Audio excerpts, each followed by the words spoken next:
A paz do Senhor a todos, meus irmãos e minhas irmãs, que Deus abençoe. Um bom dia, uma boa tarde, uma boa noite, dependendo do horário que vocês forem assistir este vídeo.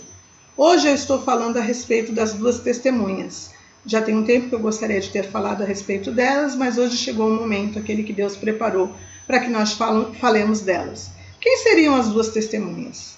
Existem muitas pessoas que acreditam que as duas testemunhas seriam Elias e Moisés. Outros acreditam que porque Moisés morreu, porque Elias a gente sabe que não morreu, ele foi levado para o céu. E Moisés não, a Bíblia fala que Moisés morreu e foi sepultado. Então as pessoas falam, não, mas Moisés morreu, então deve ser Enoque. Enoque, porque Enoque também foi um daqueles que Deus levou para o céu junto com ele. Mas hoje a gente vai ver pela palavra quem poderia ser essas duas testemunhas? Provavelmente quem poderiam ser, porque realmente quem elas são, saberão aqueles que ficarem aqui na grande tribulação, quando elas começarem a pregar. Mas pelo aquilo que eu entendo, que eu leio pela palavra de Deus, eu acredito que as duas testemunhas sejam Elias e Moisés. Nós vamos falar a respeito disso agora. Eu vou ler um pouquinho para vocês aqui, começando em Apocalipse, capítulo 11, versículo 3, que fala das duas testemunhas mártires, e a gente vai pela palavra vendo como é que vai andar isso. Darei as minhas duas testemunhas que profetizem por 1260 dias, vestidas com pano de saco. Então as duas testemunhas vão profetizar por 1260 dias. O que seriam esses 1260 dias? Seriam 3 anos e meio, 42 meses, certo? 1260 dias. Então, eles começam a fazer um trabalho metade do período da grande tribulação, a primeira metade, os primeiros 3 anos e meio. São estas as duas oliveiras e os dois candeeiros que se acham em pé diante do Senhor da terra. Se alguém pretende causar-lhes dano, sai fogo da sua boca e devora os inimigos. Sim, se alguém pretende causar-lhes dano, certamente deve morrer. Então a gente vê aqui que as duas testemunhas, elas já são descritas como duas oliveiras e dois candeeiros que se acham em pé diante do Senhor da terra. Então elas já estavam, ou já estão, nesse momento estão, em pé diante do Senhor de toda a terra. Então elas já estão diante do Senhor, já existem há muito tempo. Onde a gente pode ver isso? Lá em Zacarias, a gente vai lá para Zacarias, certo? Só um minutinho. Zacarias 4, versículo 2. 4, versículo 2. E me perguntou, o que vês? Respondi, olho e eis um candelabro todo de ouro e um vaso de azeite em cima, com suas 7 lâmpadas e 7 tubos, um para cada uma das lâmpadas que estão em cima do candelabro. Junto a estes, 2 oliveiras, uma à direita do vaso de azeite e outra à sua esquerda. Então aqui está falando a respeito das 2 oliveiras e dos 2 candeeiros, certo? A gente vai agora para o versículo, acho que é 11 até o 14. Prossegui e lhe perguntei, quem são as 2 oliveiras? À direita e à esquerda do candelabro. Tornando a falar, lhe perguntei, quem são aqueles 2 raminhos de oliveira que estão juntos aos 2 tubos de ouro que vertem de si azeite dourado? Ele me respondeu, não sabes quem é isto? Eu disse, não, meu senhor. Então ele me disse, são os 2 ungidos que assistem junto ao Senhor de toda a terra. Então, em Zacarias já tem uma visão, E a visão que ele tem do candeeiro ou candelabro é a mesma coisa, de ouro entre 2 oliveiras, já são a representação das 2 testemunhas. Então a gente vê que elas já estão diante do Senhor, elas já representam aqueles 2 que assistem diante do Senhor, pessoas que Deus separou, especiais para uma obra, que assistem diante do Senhor de toda a terra. Mas quem poderiam ser esses 2? Vamos ver como que foi que aconteceu com Elias e o que aconteceu com Moisés, para a gente entender o que aconteceu com eles. Um foi levado aos céus e o outro morreu, certo? Mas a gente vai ler direitinho para a gente entender. A gente vai para 2 Reis, capítulo 2 agora. 2 Reis, capítulo 2, versículo 1. estava o Senhor para tomar Elias ao céu por um redemoinho, Elias partiu de Gilgal em companhia de Eliseu. Então aqui é muito interessante, porque eu já ouvi isso em vários lugares. Tem muita gente que diz que Elias foi levado ao céu num carro de fogo. Não. Elias foi levado ao céu num redemoinho e não num carro de fogo. Mas a gente vai ler isso para a gente entender melhor. A gente vai agora, continua em 2 Reis, capítulo 2, a gente vai para o versículo 9, para continuar. Versículo 9, havendo eles passado, Elias disse a Eliseu, pede-me o que queres que eu te faça, antes que seja tomado de ti. E disse Eliseu, peço-te que me toque por herança a porção dobrada do teu espírito. Tornou-lhe Elias, dura coisa me pedistes, todavia, se me vires quando for tomado de ti, assim se te fará. Porém, se não me vires, não se fará. Indo eles andando e falando, eis que um carro de fogo com cavalos de fogo os separou um do outro. Então, o que o carro de fogo com cavalos de fogo fez? Separou Elias. Eliseu iam caminhando junto, o carro entrou no meio dos dois e separou os dois. Então, ele não foi levado num carro de fogo. Vamos continuar. O carro separou os dois. Certo? Vamos ver aqui. Versículo 11. Elias, continuando no versículo 11, subiu ao céu num redemoinho. Então Elias foi levado ao céu num redemoinho e não por um carro de fogo, com cavalos de fogo. Mas isso é um engano, porque muitas vezes as pessoas leem a Bíblia e elas não prestam atenção no que elas falam e muitos repetem aquilo que ouvem. Não vão para a palavra para confirmar realmente o que aconteceu. Então a gente vê que Elias não morreu. Elias foi arrebatado aos céus no redemoinho. Então, sim, ele poderia ser uma das duas testemunhas, sim. A gente vai continuar lendo lá em Apocalipse, para a gente ver o que acontece com as duas testemunhas mais para frente. Depois eu volto para Moisés, para a gente poder entender. Eu parei no versículo 4, vamos para o 5. Não, parei no 5 já. Vamos para o 6. Elas têm autoridade para fechar o céu para que não chova durante os dias em que profetizarem. Elas vão fechar os céus para que não chovam durante os dias que não profetizarem. Com quem que aconteceu isso? A gente vai voltar aqui para 2 Reis, por isso que eu quis ler lá. 2 Reis 17. Agora é 2 Reis 17. Com quem que aconteceu isso? 17:1. Presta atenção.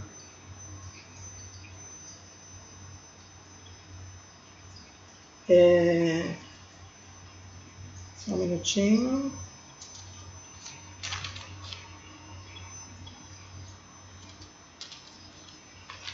Não é 17:1, gente. Só um minutinho que eu anotei errado e eu vou ter que olhar direito. Só um minuto. Eu sei que é 2 Reis. Realmente, né? 2 Reis. Se ele foi tomado no começo, é 1 Reis. Não é 2, por isso que eu estou indo para o lado errado. É 1 Reis 17. Desculpa, gente, eu me enganei aqui. Mas vamos lá. 1 Reis, capítulo 17. E não 2. 17. Aqui. Achei. Pronto. Versículo 1. Então Elias, o tesbita, dos moradores de Gileade, disse a Acabe: tão certo como vive o Senhor, o Deus de Israel, perante cuja face estou, nem o orvalho, nem chuva haverá nestes anos, segundo a minha palavra. Então, assim como as duas testemunhas vão fechar os céus e não vai permitir que chova durante o tempo que eles profetizarem, assim fez Elias também. Ó. Não haverá nem orvalho e nem chuva haverá nestes anos, segundo a minha palavra. Então tá, a gente já viu que além de Elias não ter morrido, mas ter sido levado aos céus, arrebatado, também aquilo que ele fez, profetizando que não choveria durante 3 anos e meio, porque foram 3 anos e meio que durou o tempo, né? Que Deus mandou ele lá e orar ao contrário para que chovesse. A mesma coisa aconteceu lá com as duas testemunhas. Então a gente vê que a probabilidade de Elias ser uma das duas testemunhas é muito grande. Mas vamos continuar agora falando a respeito de Moisés. Moisés, Deuteronômio 34, do 4 ao 9. Então, Deuteronômio 34. Vamos lá.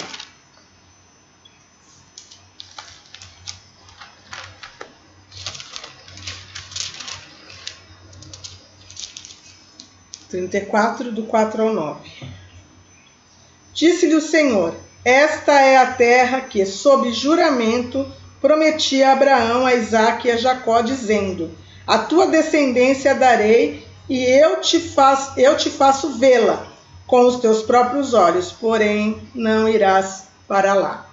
Assim morreu ali Moisés, servo do Senhor, na terra de Moabe, segundo a palavra do Senhor. Então Moisés ficou na beiradinha da terra prometida, no alto do monte, né, na terra de Moabe, e ele avistou a terra prometida, porque Deus prometeu para ele que ele avistaria a terra prometida. Mas ele não entrou nela, né? Porque Deus disse para ele, por algumas coisas que aconteceram no caminho que ele fez, que Deus não gostou, que eu não vou entrar nesse detalhe agora, ele não viu. Então, ele morreu na terra de Moabe, segundo a palavra do Senhor. E este o sepultou num vale. Quem o sepultou, gente? O Senhor. Não é interessante que o Senhor, o próprio Deus, tenha sepultado a Moisés? Vamos prestar atenção, ó. Vamos lá. Assim morreu ali Moisés, servo do Senhor, na terra de Moabe, segundo a palavra do Senhor. Este o sepultou num vale, na terra de Moabe, defronte de Bet-peor. E ninguém sabe até hoje o lugar da sua sepultura. Ele foi sepultado pelo próprio Deus e ninguém sabe o lugar da sua sepultura. Certo? Tinha Moisés a idade de 120 anos quando morreu. Não se lhe escureceram nem os olhos e nem se lhe abateu o vigor. Então Moisés, ele morreu e foi enterrado pelo próprio Deus. Então como poderia ele ser, né, uma das duas testemunhas se ele morreu? E a Bíblia fala que ao homem está ordenado morrer uma só vez, vindo depois disso o juízo. Algumas coisas são mistérios do Senhor, né? Mas vamos ler aqui em Judas capítulo 1, versículo 9.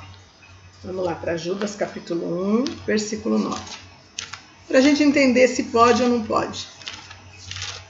Existem algumas coisas escritas na Bíblia que não estão lá à toa, né? Mistérios de Deus, mas que não estão lá à toa. Então, versículo 9, Judas 9, 1, 9. Judas só tem um capítulo, então é 9, né? Contudo, o arcanjo Miguel, quando contendia com o diabo e disputava a respeito do corpo de Moisés, não se atreveu a proferir juízo infamatório contra ele. Pelo contrário, disse: o Senhor te repreenda. Então, o diabo se interessou pelo corpo de Moisés, certo? Se interessou pelo corpo de Moisés. Por quê? E foi lá onde Deus tinha enterrado Moisés, porque o ser humano podia não saber, mas o diabo sabia. E foi lá porque ele queria pegar o corpo de Moisés. Porque ele queria pegar o corpo de Moisés. E o anjo Miguel teve que ir lá para os dois contenderem a respeito do corpo de Moisés. Deus queria o corpo de Moisés por algum motivo. Certo? E se esse corpo foi contendido, o anjo levou ele provavelmente para o céu. Por que motivo? Bom, mistérios de Deus. Mas que fazem com que, para mim, na minha concepção, Moisés ele possa sim ser uma das duas testemunhas. Vamos continuar.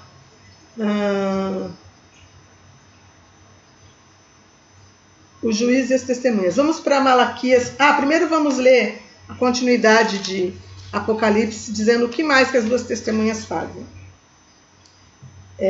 Versículo 6. Elas têm autoridade para fechar o céu, né? Para que não chova durante os dias em que profetizarem, e têm autoridade também sobre as águas para convertê-las em sangue, bem como para ferir a terra com toda sorte de flagelos, tantas vezes quantas quiserem. Gente, quem foi que fez com que a água do Egito virasse sangue? E fez com que a terra do Egito fosse ferida por diversos flagelos, que não foram citados aqui, mas que são diversos flagelos que nós sabemos, né? Teve as rãs, teve a saraiva de fogo, teve as moscas, teve os piolhos e assim sucessivamente. Mas aqui cita as águas se convertendo em sangue. Quem fez isso? Vamos lá para Êxodo capítulo 7. Êxodo capítulo 7. A gente tem que olhar a Bíblia e ver que nada está escrito na palavra de Deus à toa. A Bíblia, ela explica a própria Bíblia. Eu costumo sempre falar isso nos meus vídeos. Então, Se está escrito, alguma coisa Deus quis nos falar, certo? Porque Deus não coloca nada à toa na palavra. Êxodo 7:20. Fizeram Moisés e Arão como o Senhor lhe havia ordenado. Arão, levantando o bordão, feriu as águas que estavam no rio, à vista de Faraó e de seus oficiais, e toda a água do rio se tornou em sangue.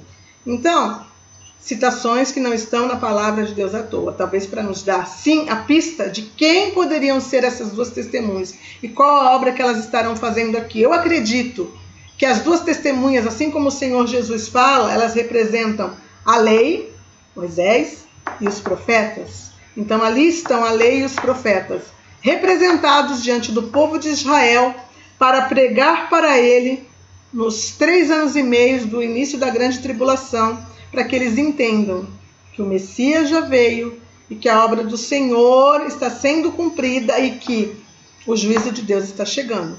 E que se eles não se voltarem para Deus, se arrependerem e entenderem que o Messias já veio, certamente eles entrarão em juízo e perecerão. Deus, ele sempre dá para a pessoa uma oportunidade, da pessoa ouvir a verdade e tomar uma atitude em cima daquilo. Mas vamos continuar. Vamos voltar lá para Apocalipse 11, para a gente continuar. Aqui, vamos lá. Vamos continuar no 7. Quando tiverem, então, concluído o testemunho que devem dar, a besta que surge do abismo pelejará contra elas e as vencerá e matará. Então, depois dos 1260 dias, ou seja, no meio dos 3 anos e meio da grande tribulação, a besta que surge do abismo. Quem é a besta que surge do abismo, gente? O anticristo. O anticristo, que é aquele que vai reinar, que vai entrar em Jerusalém, que vai matar as duas testemunhas em praça pública. Ele vai entrar em Jerusalém e vai matar as duas testemunhas. Então, muitos dentre os povos, tribos, línguas e nações contemplam os cadáveres das duas testemunhas por 3 dias e meio e não permitem que esses cadáveres sejam sepultados. Então, eles morrem no meio da praça em Jerusalém e as pessoas não deixam enterrar eles, nem o anticristo. Os que habitam sobre a terra se alegram por causa deles, realizam festas e enviam presentes uns aos outros, porquanto esses 2 profetas atormentaram os que moram sobre a terra. Então, eles pregaram em Jerusalém, pregaram para o povo de Israel e pregaram para os moradores da terra também. E como que as pessoas podem saber de tudo isso? Como elas podem ver? Hoje nós temos essa condição. A tecnologia que existe hoje nos dá total condição de que essa profecia se cumpra. Por quê? Hoje a gente sabe que pela internet, ao vivo, via satélite, as pessoas veem o que está acontecendo lá ao vivo. Então, quer dizer, quando as duas testemunhas estiverem sendo mortas, quando o anticristo estiver invadindo Jerusalém, provavelmente isso vai estar sendo televisionado, certo? E vai estar sendo colocado em online na hora, para todo mundo ver, entendeu? Ao vivo e a cores. Eles vão ver as testemunhas sendo mortas, eles vão ver as testemunhas mortas na praça durante os 3 dias e meio e vão festejar. Por quê? Porque eles também vão pregar e, obviamente, isso vai ser falado por todo mundo. As pessoas não vão gostar. Porque as verdades que elas vão dizer, ou seja, a verdade, ela não agrada aqueles que não querem servir a Deus. Então a gente vê que sim, né? As duas testemunhas vão morrer e vão ficar na praça. Vamos continuar. Mas depois dos 3 dias e meio, o espírito de vida vindo da parte de Deus neles penetrou. E eles se ergueram sobre os pés. E aqueles que os viram sobreveio grande medo. E as duas testemunhas ouviram grande voz vinda do céu, dizendo-lhes: subi para aqui. E subiram ao céu numa nuvem, e os seus inimigos os contemplaram. E naquela hora houve grande terremoto, e ruiu a 10ª parte da cidade. E morreram neste terremoto 7.000 pessoas, ao passo que as outras ficaram sobremodo aterrorizadas e deram glórias ao Deus do céu. Passou o 2º ai, eis que vem, sem demora vem o 3º ai. O que é interessante aqui também, que eu até... Opa, fui demais, peraí. O que é interessante aqui também no Apocalipse capítulo 11, deixa eu ver, é como é citado o lugar onde eles morrem. Para a gente ver que é Jerusalém. E o seu cadáver ficará estirado na praça da grande cidade, que espiritualmente se chama Sodoma e Egito, onde também o seu Senhor foi crucificado. Onde o Senhor Jesus morreu e foi crucificado? Não foi na saída de Jerusalém, que ele não foi crucificado dentro da cidade, né? Mas ele foi crucificado na saída de Jerusalém. Ele estava em Jerusalém. Então a cidade citada aqui, onde as duas testemunhas estão, e aonde acontece delas morrerem, é Jerusalém. E por que espiritualmente se chama Sodoma e Egito? Eu estava perguntando isso para Deus, eu sempre tive um pouco de dúvida, e eu achava que porque existem passagens no Antigo Testamento que chamam Jerusalém de Sodoma, que chamam Jerusalém de Egito por causa do pecado que cometem. Mas o Senhor falou ao meu coração que espiritualmente se chama Sodoma e Egito porque do mesmo jeito que Deus enviou juízo sobre Sodoma, né? Sodoma foi destruído com bolas de fogo, Deus destruiu Sodoma e Gomorra também, né?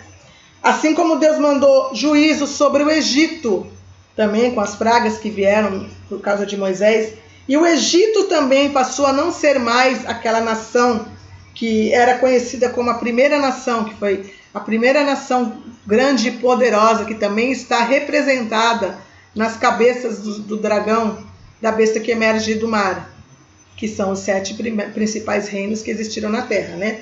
Egito, Assíria, Babilônia, Medo-Pérsia, Grécia, o Império Romano e o último, que é o 7º, que é o Império da Besta. Então, existem 7 cabeças representadas na besta que emerge do mar, que é o reino da besta, o reino do anticristo, que tem 7 cabeças que estão sendo representadas ali pelos 7 maiores, principais, não, maiores mesmo, que reinaram sobre a terra, os 7 povos que reinaram sobre a terra. E o Egito ali, ele estava perdendo este domínio, certo? Ele foi destruído. Ele não foi destruído totalmente, como Sodoma e Gomorra, que sumiram do mapa, não existem mais. Ainda existe o Egito. Mas enquanto nação poderosa, ali acabou. Ele perdeu suas riquezas, suas plantações, muitas pessoas morreram, soldados morreram na travessia do mar. E o faraó, ele foi derrotado por Deus. Então ele passou justamente pela mão de Deus, pelos os flagelos que Deus envia, ela foi também consumida, de certa forma, pelo juízo de Deus. Então, espiritualmente, a gente vê aqui que Jerusalém também vai passar por um juízo.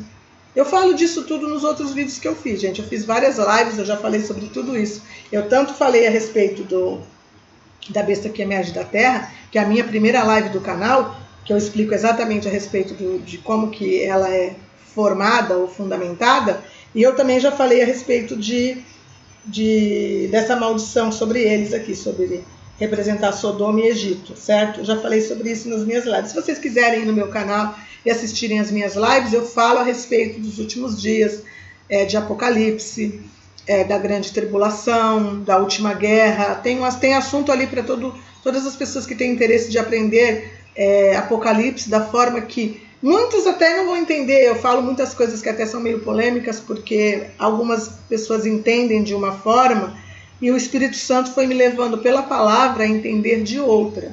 Mas eu coloquei no canal e quem quiser assistir, quem quiser ver, né, tá lá escrito. Então vamos continuar.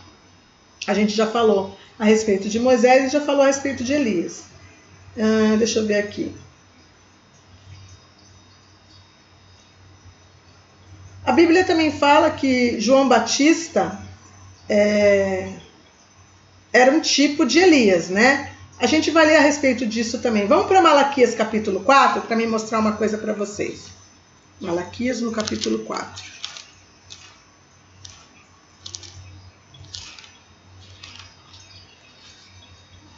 Malaquias,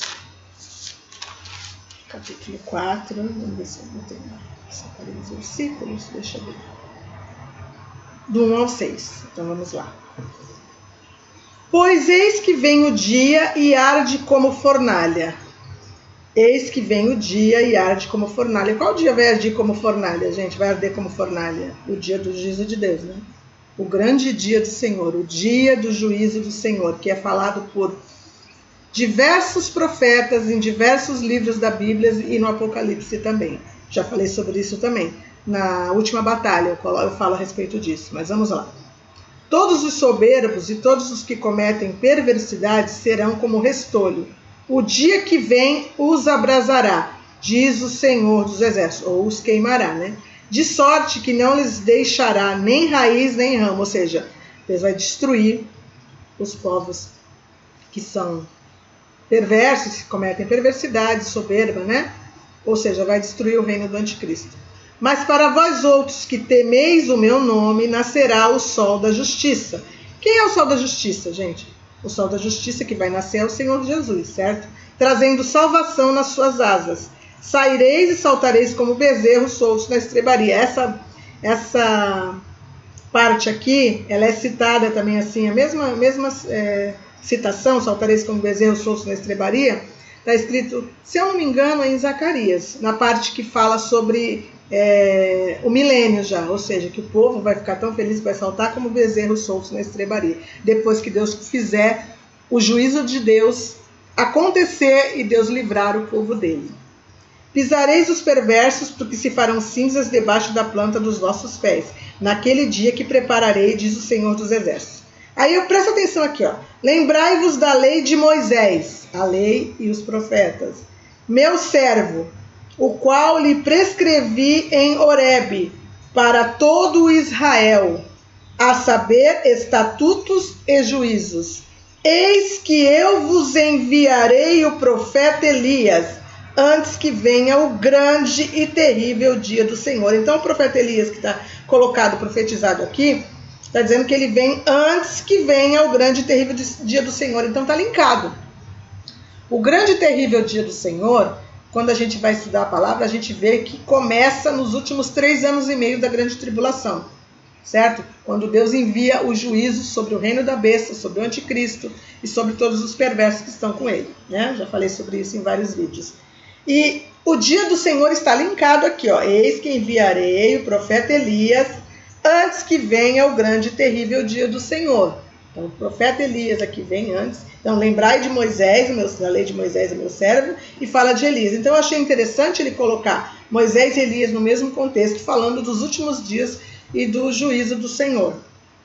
Ele converterá o coração dos pais aos filhos e o coração dos filhos a seus pais, para que eu não venha e fira a terra com maldição. Então, aqui existe um contexto duplo. Por quê? Porque a gente sabe que João Batista também foi considerado um Elias. E o próprio Senhor Jesus falou a respeito disso. Vamos ver aqui em Mateus capítulo 11. Mateus 11.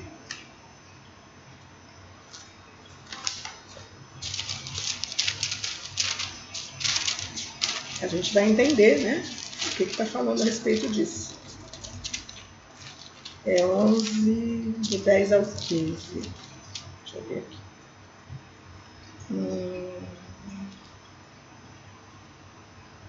Este é de quem está escrito: eis aí eu envio diante da tua face o meu mensageiro, o qual preparará o teu caminho diante de ti. Em verdade vos digo, entre os nascidos de mulher, ninguém apareceu maior do que João Batista, mas o menor no reino dos céus é maior do que ele. Desde os dias de João Batista até agora, o reino dos céus é tomado por esforço, e os que se esforçam se apoderam dele, porque todos os profetas e a lei profetizaram até João. Mais um versículo aqui que dá uma, digamos assim, uma pista das coisas, como que vai se encaixando na palavra, porque todos os profetas e a lei profetizaram até João. E se o quereis reconhecer, ele mesmo é Elias, isso aqui é Jesus falando, gente, que estava para vir. Quem tem ouvidos para ouvir, ouça. Então Elias, João Batista não podia ser exatamente Elias, certo? Por quê? Eu vou explicar daqui a pouco. Mas a quem hei de comparar esta geração? É semelhante a meninos que sentados nas praças gritam aos companheiros. Vamos ver aqui. Aqui já foi.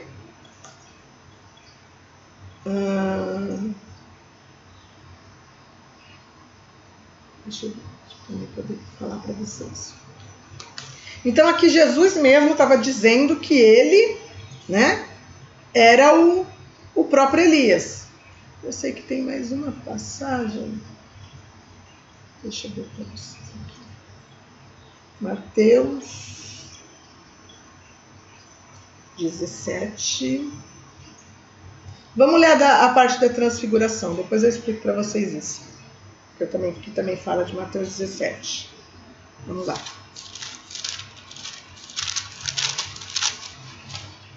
Mateus 17, do 2 ao 5. 17, do 2 ao 5. E foi transfigurado diante deles. O seu rosto resplandeceu como o sol, Jesus, né? Que é o sol da justiça. E as suas vestes tornaram-se brancas como a luz. Então aqui vai contar a parte em quando Jesus subiu no monte, levou com ele Pedro, Tiago e João, certo? E teve no monte a transfiguração, que é chamado Monte da Transfiguração. E eis que lhes apareceram Moisés e Elias falando com ele. Então, na transfiguração, quem aparece também, gente? Moisés e Elias falando com ele. Então disse Pedro a Jesus: Senhor, bom é estarmos aqui. Se queres, farei aqui 3 tendas. Uma será tua, outra será para Moisés e outra para Elias. Falava ele ainda quando uma nuvem luminosa os envolveu, e eis que vindo da nuvem uma voz que dizia: Este é o meu filho amado, em quem eu me comprazo. A ele ouvi. Ouvindo, os discípulos caíram de bruços tomados de grande medo. Então a gente vê que, por que no Monte da Transfiguração, quando o Senhor Jesus aparece transfigurado, ali é como se abrisse um vácuo no tempo, aparecem Moisés e Elias com seus corpos também transfigurados. Isso não está ali à toa. Para mim não está. Porque todas as citações elas colocam Moisés e Elias juntos. Entendeu? Vamos continuar. Aí aqui, tá aqui, ó, no versículo 9 de Mateus 17, que continua, a vinda de Elias. Eu li o versículo 1 até o 6, agora eu vou ler o 9 para vocês. E descendo eles do monte, ordenou-lhes Jesus: A ninguém conteis a visão até que o Filho do Homem ressuscite dentre os mortos. Mas os discípulos o interrogaram: Por que dizem, pois, os escribas ser necessário que Elias venha primeiro? Presta atenção. Então Jesus respondeu: De fato, Elias virá e restaurará todas as coisas. Então primeiro ele diz: de fato, Elias virá e restaurará todas as coisas. E logo em seguida ele faz uma outra colocação. Então a gente vê que a palavra de Deus, às vezes, ela se divide em 2 parâmetros. Ela se divide em 2 parâmetros. Aqui. Então Jesus respondeu. Já vi essa parte. De fato, Elias virá e restaurará todas as coisas. Então, vamos lá. 12. Eu, porém, vos declaro que Elias já veio e não o reconheceram. Antes fizeram com ele tudo quanto quiseram. Assim também o Filho do Homem há de padecer nas mãos deles. Então os discípulos entenderam que lhes falava a respeito de João Batista. Então, para que Jesus pudesse falar a respeito do que João Batista, do que vai acontecer com ele, que ele vai padecer também na mão dos homens, ele primeiro falou de João Batista, que também eles não ouviram, que era um tipo de Elias, certo? E que assim também eles não ouviram o João Batista e nem ouviram a Jesus. Os discípulos entenderam imediatamente, porque assim também o Filho do Homem há de padecer nas mãos deles. Então, ele primeiro disse que sim, Elias terá que vir, e depois ele disse que Elias já veio. Mas Elias não poderia ter vindo. Por quê? Porque Elias já nasceu, e Elias não morreu, Elias foi levado aos céus. Então Elias não poderia vir e nascer de novo, certo? Na barriga da mãe de João Batista, né? Ele é filho de Zacarias e de Isabel. Ele tem pai e mãe, então isso seria o quê? Uma reencarnação. Ele teria que virar espírito novamente, entrar no corpo de alguém e nascer de novo. Isso é antibíblico. Então, Jesus de forma nenhuma estava falando que exatamente ele era Elias renascido. Ele usou 2 termos aqui. Então Jesus respondeu: de fato, Elias virá e restaurará todas as coisas. Primeiro. Eu, porém, vos declaro que Elias já veio e não o reconheceram. Antes fizeram com ele tudo quanto quiseram. Por quê? Porque Elias, ele veio Elias. João Batista veio na mesma fé de Elias. Ele pregava no deserto, ele usava a roupa parecida, a pele de animal, assim como Elias também usava. Então, o espírito, no tipo de Elias, ele veio no mesmo espírito de Elias. Por que não poderia ser Elias de verdade, gente? Porque olha só o que está escrito em Hebreus 9, 27. Não tem como. A reencarnação a gente sabe que é antibíblica. Ele nasceu de novo, ele não simplesmente apareceu adulto. Se ele aparecesse adulto, a gente podia dizer assim, é Elias mesmo, né? Mas ele não, ele nasceu de um pai e de uma mãe, cresceu, e isso seria chamado, para aqueles que acreditam nisso, de reencarnação. Mas não tem como, né? Hebreus 9, 27. Vamos ver aqui. O que está escrito? E assim como aos homens está ordenado morrerem uma só vez, vindo depois disso o juízo, assim também Cristo, tendo se oferecido uma vez para sempre, para tirar os pecados de muitos, aparecerá a segunda vez sem pecado aos que aguardam para a sua salvação. Jesus não veio para nascer de novo, Jesus vai voltar já resolvido, já como o leão da tribo de Judá, certo? Ele não vai vir mais como cordeiro, ele não vai nascer de novo de Maria. Mas por que Elias ia nascer dentro de Zacarias, aliás, dentro de Isabel, filho de Zacarias e Isabel? Isso seria antibíblico, porque isso seria uma reencarnação, certo? E ao homem está ordenado morrer uma só vez. Então, a gente vê que provavelmente o Senhor Jesus dividiu ali os dois contextos para dizer que, assim como o João Batista veio no espírito de Elias, ou seja, veio profetizar para o povo acordar, e o povo não ouviu, foi lá e arrancou a cabeça dele, assim fariam com Jesus também, que é o Messias de Israel, e eles também não reconheceram, certo? Mas o Elias, ele disse aqui que ele, sim, ele vai vir, ele mesmo assume isso, ele fala, sim, ele vai vir.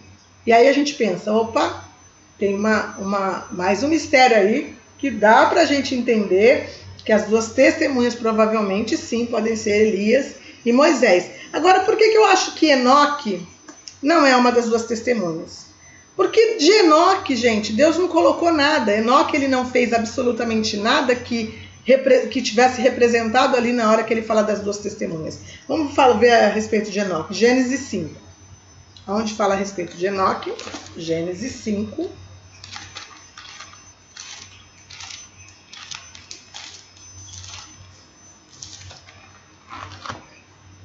Nossa, estou suando demais, gente. Está muito quente aqui. Gênesis 5.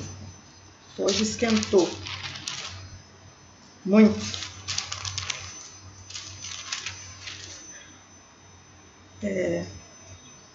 De 21 ao 24. Enoque viveu 65 anos e gerou Matusalém. Enoque era pai de Matusalém. Andou Enoque com Deus, e depois que gerou Matusalém, viveu 300 anos e teve filhos e filhas. Todos os dias de Enoque foram 365 anos. Andou Enoque com Deus e já não era, porque Deus o tomou para si. Aí fala de Matusalém depois. Deus o tomou para si. O que Deus encontrou em Enoque? Que naquele momento para ele foi muito importante, e ele tomou Enoque para si. Enoque, no meio de uma geração totalmente pervertida e perversa, não é à toa que Matusalém é o vô de Noé. Algum tempo depois veio o dilúvio, ou seja, a terra estava totalmente corrompida, e Deus olhou e viu Enoque, servo dele, que obedecia a ele, que andava com ele, então ele o tomou para si. Tomou como alguém especial, como alguém importante, como alguém que o obedecia. E deu para ele como se um prêmio, né?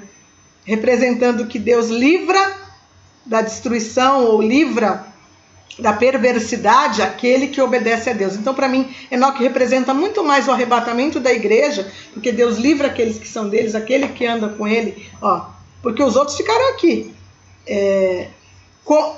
Andou Enoque com Deus e já não era, porque Deus o tomou para si, ou seja, andou a igreja com Deus e já não era, porque Deus a tomou para si, ou seja, vão olhar e já não era mais ninguém aqui nessa terra, porque Deus vai tomar a igreja dele para si, certo? Bom, acho que deu para vocês mais ou menos entenderem o que, na minha visão, eu estou aqui batendo o martelo dizendo que as duas testemunhas são sim Moisés e Elias. Não, eu não posso fazer isso, gente. Mas que, biblicamente falando, a Bíblia nos leva a uma compreensão de que eles são citados em muitos lugares, como eu li para vocês aqui, como algo que vão fazer ou fizeram de forma importante, que talvez vão fazer de novo, porque a mesma obra que eles fizeram, na época em que estavam vivos, em que estavam na terra, em que estavam fazendo as suas obras particulares aqui, as duas testemunhas também irão fazer, certo? Então, para mim, na minha visão, acredito que vocês entenderam o contexto do que eu quis explicar, as duas testemunhas provavelmente elas serão Moisés e Elias. E para mim, o tempo das duas testemunhas virem à terra e fazerem a obra gloriosa, como está nessa imagem que eu coloquei aí na tela, eles estão soltando fogo, olha lá, como está escrito aqui. Eu gosto de ler porque me encanta, sabe, gente, essas passagens me encantam. Eu amo escatologia, eu amo o livro de Apocalipse, eu amo as profecias, eu amo os livros dos profetas. Então, para mim, assim, me encanta. Quer ver? Se alguém Apocalipse 11:5. Se alguém pretende causar-lhes dano, sai fogo da sua boca e devora os inimigos. Sim, se alguém pretende causar-lhes dano, certamente morrerá. Então, olha essa imagem, gente. O fogo saindo deles, das suas bocas, olha lá, eles estão cuspindo fogo, saindo fogo da boca deles, na imagem, né? E eles destroem os inimigos, eles destroem aqueles que querem fazer-lhe mal. Então, 3 anos e meio ninguém toca neles. Por que será que o anticristo vai matá-los? Porque Deus vai permitir. Porque depois que eles terminarem a obra deles de 42 meses, ou de 1260 dias, ou de 3 anos e meio, vai chegar um momento que eles têm que morrer. Porque quem tocaria neles com o poder e a autoridade que eles vão vir à terra para pregar? Aqueles que lhe tentam fazer mal certamente têm que morrer. Então, certamente morrerão muitos daqueles que tentarem lhe fazer mal. E eles, com a palavra que sair da boca deles, pregando a verdade do Senhor, pregando o evangelho do reino, para o povo de Israel, e a verdade do Senhor Deus verdadeiro, e que o Senhor Jesus é o Messias, e que já veio, e que certamente o juízo virá, eles vão atormentar a cabeça do povo de Israel, daqueles que não aceitarem, e vão atormentar a cabeça do povo no geral. Certo? É isso que eu queria falar para vocês. Que Deus abençoe vocês. Até a próxima, certo? Que o Senhor Jesus lhes honre a cada dia mais. Em nome do Senhor Jesus. Amém.